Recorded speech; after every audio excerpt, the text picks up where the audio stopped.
Imagine being locked up, sentenced to death for crimes you did not commit. This is no fiction, but a real-life nightmare lived by Willie Manning. Born in 1967, Manning spent his early life in Mississippi, relatively unremarkable until the 1990s, when he found himself in the crosshairs of two separate double murder investigations. In 1992, two elderly women were found brutally murdered in Starkville, Mississippi.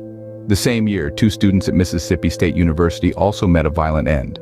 Manning was convicted for both sets of murders and sentenced to death. But the strands of justice were tangled. In the case of the Starkville murders, Manning's conviction was steeped in controversy. There was evidence that the prosecution had suppressed, and a state witness who had lied for personal gain. After over 20 years behind bars in 2013, he was exonerated for these crimes. Yet the fight was far from over. Manning remained on death row for the murder of the two students. The scenario presented by the prosecution was improbable, to say the least. They claimed Manning had been able to subdue both victims, drive them to a secluded location, and then murder them, all without leaving any physical evidence linking him to the crime.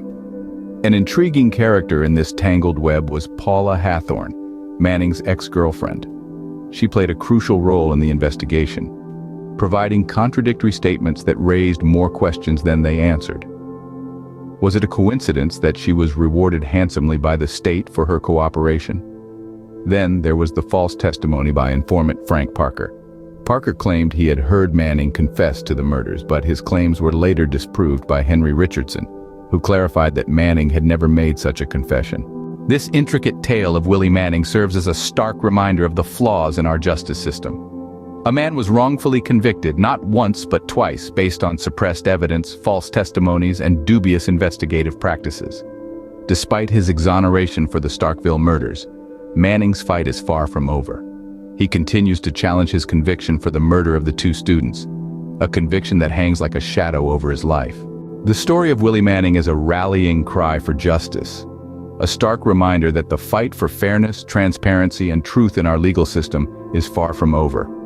It is a testament to the human spirit's tenacity, the courage to fight against all odds, and the relentless pursuit of truth. It is a story that demands our attention, our compassion, and our demand for justice.